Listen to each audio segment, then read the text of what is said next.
నిన్న ఒక వార్త చూశానండి. ఉత్తరప్రదేశ్లో ఒక రైతు, అతనికి 14 మంది కొడుకులట. అయితే 14 మంది కొడుకులకి ఒకేసారి పెళ్లి చేశాడంట. 14 మంది పిల్లలకి పెళ్ళి అని అంటే భారీగా ఖర్చు పెట్టాలి, ఒక్కొక్కరికి ఒక్కొక్కసారి చేశానంటే డబ్బు ఎక్కువ అవుతుందని చెప్పేసి 14 మంది పిల్లలకి కూడా ఒకే ముహూర్తానికి ఒకే మండపంలో పెళ్లి చేశాడంట. ఇది ఎలా సాధ్యమైంది? నాకు అనిపించింది, 14 మంది కొడుకులకి ఒకేసారి పెళ్లి చేయాలని అంటే మరి ముందు పుట్టిన వాళ్ళ వయసు ఎక్కువ ఉంటుంది కదా, మరి అసలు 14 మందికి ఒకేసారి సంబంధాలు ఎలా దొరికాయని నాకు ఇలా ఆలోచన కూడా వచ్చింది. మీకు కూడా ఇలాంటి ఆలోచన వచ్చే ఉంటుంది కదా. మరి 14 మంది పిల్లల్ని ఆయన పెంచాడని అంటే ఒక రైతు అయ్యుండి నిజంగా చాలా గొప్ప విషయం అనే చెప్పాలి. పైగా 14 మంది కొడుకులకి కూడా 14 మంది అమ్మాయిల సంబంధాలు దొరికాయనంటే ఇంకా గొప్ప విషయం అనే చెప్పాలి. ఈ రోజుల్లో అసలు పెళ్లి సంబంధాలు దొరకడం ఎంత కష్టంగా ఉందో చెప్పండి. పైగా నిన్న 14 మంది పెళ్లి కొడుకుల్ని ఒక ట్రాక్టర్ పైన, 14 మంది పెళ్లి కూతుర్ని ఒక ట్రాక్టర్ పైన కూర్చోబెట్టి అలా ఊరేగింపుగా తీసుకువెళ్తుంటే భలే విచిత్రంగా అనిపించింది. వీళ్ళకి అసలు సంబంధాలు ఎలా దొరికాయబ్బా? మరి ముందు పుట్టిన పిల్లల వయసు చాలా ఎక్కువ ఉంటుంది కదా, మరి వాళ్ళకి ఏమన్నా సంబంధం కుదిరిందని అంటే మరి వీళ్ళందరికీ కుదిరే వరకు కూడా మరి వాళ్ళని ఆప్ చేశారా? అందరికీ ఒకేసారి సంబంధాలు ఎలా దొరికాయని నాకు ఇదే ఆలోచన నిన్నటి నుంచి ఉంది. రోజుల్లో ఒకరిద్దరిని కనిపించడమే చాలా కష్టంగా ఉంది. మరి అలాంటిది 14 మంది పిల్లల్ని ఏ రకంగా పెంచాడో. అంటే ఈ కొడుకులందరికీ కూడా ఒక్కొక్క సంవత్సరం ఏమన్నా తేడాగా ఉందా, మరి వెంటనే పుట్టారా, లేదా కమల పిల్లలు ఉన్నారా ఇందులో ఏంటనేది అయితే నాకైతే అర్థం కాలేదు. ఈ రోజుల్లో పెళ్ళిళ్ళకి ఎంత భారీగా ఖర్చు పెడుతున్నారండి. ప్రతిదీ రేట్లు పెరిగిపోయాయి, అయినా కూడా ఎవరు కూడా తగ్గట్లేదు. పెళ్ళి అనేది జీవితంలో ఒకేసారి చేసుకుంటాం, అస్తమానం చేసుకోం కదా, మరి అందరినీ పిలుచుకోవాలి, ఎవరిని పిలవకుండా అంత సింపుల్గా పెళ్ళి ఎలా చేసుకుంటామని ఇలా ఆలోచించే వాళ్ళు ఉన్నారు.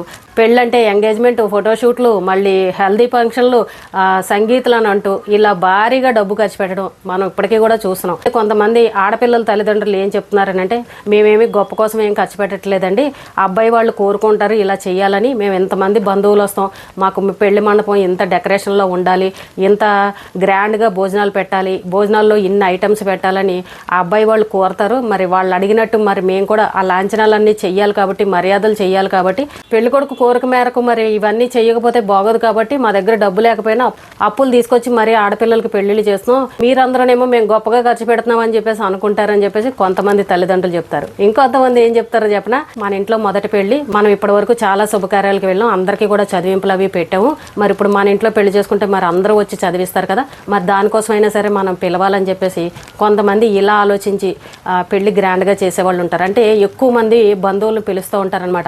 మనం ఏమనుకుంటామంటే వీళ్ళకి డబ్బులు ఎక్కువై ఎందుకు ఇంతమందిని పిలుస్తున్నారని మనం అనుకుంటాం. కానీ కొంతమంది చదివింపుల కోసం పిలిచే వాళ్ళు కూడా ఉంటారు. శ్రీకాకుళం వాటి సైడు చూడండి, మనం ఒక సినిమాలో కూడా చూసాం, ఎవరన్నా ఏదన్నా పెట్టారనుకోండి చదివింపులు, మళ్ళీ దానికి ఇంకొంచెం కలిపి మళ్ళీ వాళ్ళ ఇంట్లో ఏదైనా శుభకార్యం జరిగినప్పుడు ఆ డబ్బును అలా చదివించేయాలన్నమాట. అది మనలో కూడా అంతేలేండి, ఎవరన్నా మనకు పెట్టారని అంటే మళ్ళీ మనం కూడా తిరిగే పెడతాం. అలా చదివింపుల కోసం కొంతమంది ఇలా గ్రాండ్గా చేసేవాళ్ళు కూడా ఉంటారు.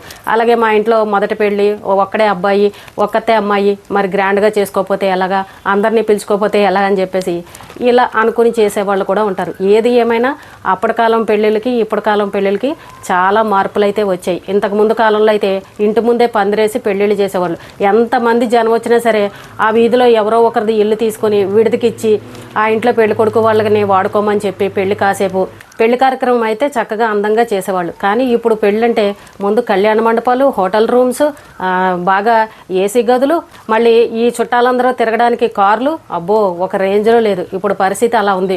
కళ్యాణ మండపాలు కూడా ఏసీ ఉంటే కానీ మాకు కుదరదని ఇలా అబ్బాయి వాళ్ళు కూడా డిమాండ్ చేసేవాళ్ళు ఉన్నారంటే, ఎందుకంటే ఇప్పుడు బాగా ఎండలుగా ఉన్నాయి, ఎండ తట్టుకోలేమని చెప్పేసి ఇలా అడిగేవాళ్ళు కూడా ఉంటారు. అయితే కొంతమంది ఏమో పాపం బడ్జెట్ లేక, డబ్బులు లేక సింపుల్గా చేద్దామన్నా సరే అబ్బాయి వాళ్ళు ఊరుకోరని, అబ్బాయి వాళ్ళ కోసం మర్యాదలు చేయాలి కదా అని చెప్పేసి ఇలా అప్పులు తెచ్చి చేసే తల్లిదండ్రులు కూడా ఉన్నారు. కొంతమంది అయితే గొప్పల కోసం మన ఇంట్లో ఒక్కతే అమ్మాయి కదా, పెళ్ళి ఇంత గ్రాండ్గా చెయ్యకపోతే ఎలా అని ఒక 20 రకాల ఐటమ్స్ పెట్టి గ్రాండ్గా పెళ్లి చేసేవాళ్ళు కూడా ఉన్నారు. ఏది ఏమైనా కానండి, ఇంతకుముందు రోజులకి ఇప్పటి రోజులకి ఖర్చుల విషయానికి వస్తే చాలా భారీగా పెరిగాయి. ఇంతకుముందు చక్కగా ఎన్ని లక్షలు ఖర్చు పెట్టి పెళ్లి చేసినా సరే వాళ్ళు చాలా హ్యాపీగా సంతోషంగా ఉండేవారు.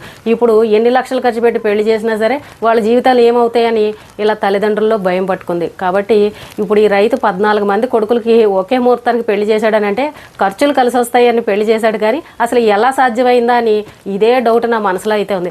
ఒక్కరికి పెళ్లి సంబంధం దొరకడమే ఈ రోజుల్లో చాలా కష్టంగా ఉంది.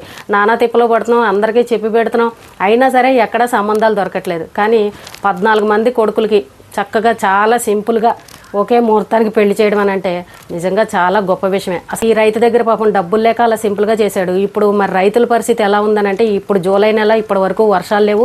నెక్స్ట్ పెళ్ళిళ్ళు చేయాలని అనుకున్న వాళ్ళు మరి పంటలు లేకపోతే పరిస్థితి ఏంటి చెప్పండి. ముందు ముందు రోజుల్లో కరువు ఉంటుంది, వర్షాలు సరిగ్గా పడవు, అన్ని రేట్లు పెరిగిపోతాయి అని కూడా చెప్తున్నారు. మరి జూలై నెల వచ్చినా సరే ఇప్పుడు వర్షాలు పడలేదని అంటే రైతుల కష్టాలు మామూలుగా ఉండవు. చెప్పుకోవడానికి ఎకరాల భూమి ఉన్నా సమయానికి వర్షాలు పడక పండలేదనుకోండి, చేతిలో డబ్బులు ఎలా ఉంటాయి? మనం అనుకుంటూ ఉంటాం వీళ్ళకేంటి ఇన్ని ఎకరాల పొలాలు ఉన్నాయి, కోట్లలో రేటు పలుకుతుంది, వీళ్ళకేం తక్కువ అని అనుకుంటాం. కానీ రైతుల కష్టాలు ఎలా ఉంటాయో అది నిజంగా అనుభవించే వాళ్ళకి మాత్రమే తెలుస్తుంది. మనం బయటకు వెళ్ళి కొనేసుకుంటాం, తెచ్చేసుకుంటాం, అయ్యో ఇంత రేటు ఉందా అని అనుకుంటాం. కానీ రైతు పండించి అది మన దాకా వచ్చేసరికి ఇంత రేట్లు అవుతాయి అనమాట. అంటే జూలై నెల వచ్చిందని అంటే ఇప్పటి వరకు వర్షాలు పడలేదు. ఈ మే నెలలో ఎండలు ఎలా ఉన్నాయో ఇప్పుడు కూడా అలా ఉన్నాయి. మరి ఈ సంవత్సరం పంటలు వేసిన వాళ్ళ పరిస్థితి ఏంటి? కొన్ని రోజులు పోతే మరి ఆ బోర్లు కూడా నీళ్లు వస్తాయో రావో తెలియదు. వర్షాలు పడితేనే కదా బోరింగ్లో నీళ్లు వచ్చేది.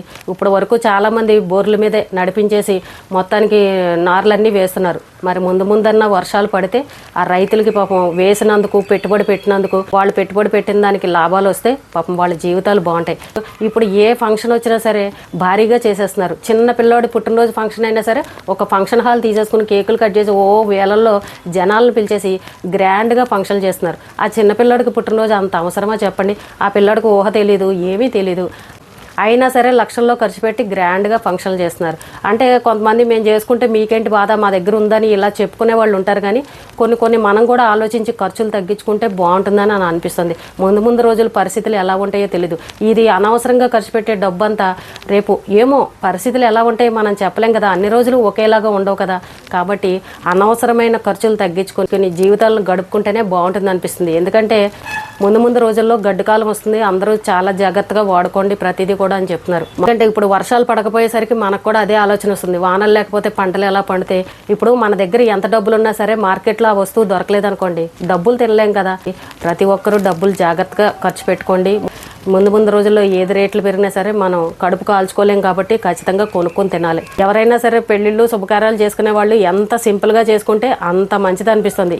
ఈ ఉత్తరప్రదేశ్లో ఈ రైతు చేసిన పని అయితే చాలా గొప్ప విషయమనే చెప్పాలి. 14 మంది కొడుకులకి ఒకేసారి పెళ్లి చేసి ఖర్చులు తగ్గించుకున్నారని అంటే అతనికి ఎంత ఖర్చు మిగిలినట్టు చెప్పండి. 14 మందికి ఎంత సింపుల్గా చేసినా మనిషికి లక్ష రూపాయలు వేసుకున్నా సరే 15 లక్షల రూపాయలు అవుతాయి. మరి అవన్నీ మిగిలినట్టే కదా. 1 లక్ష రూపాయలతోటి సింపుల్గా చేసుకున్నారని అంటే అలా ఆలోచించాలన్నమాట ఎవరైనా సరే.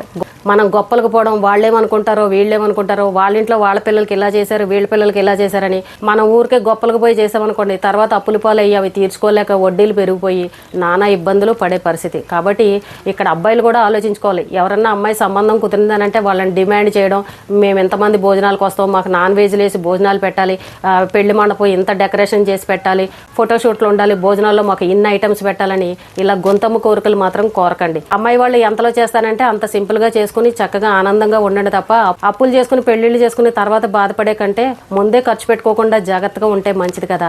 ఆ రైతుని చూసి మనం చాలా నేర్చుకోవాలి. అలాగే 14 మంది కొడుకులకి ఎలా ఒకేసారి పెళ్లి చేశాడని ఇదైతే నా డౌట్ అయితే అస్సలు క్లియర్ అవ్వలేదండి. మీలో ఎవరికన్నా తెలిస్తే కనుక కామెంట్ చేయండి. ఇంత పొదుపుగా జాగ్రత్తగా ఉంటేనే ముందు రోజుల్లో మన జీవితాలు హ్యాపీగా గడుస్తాయి.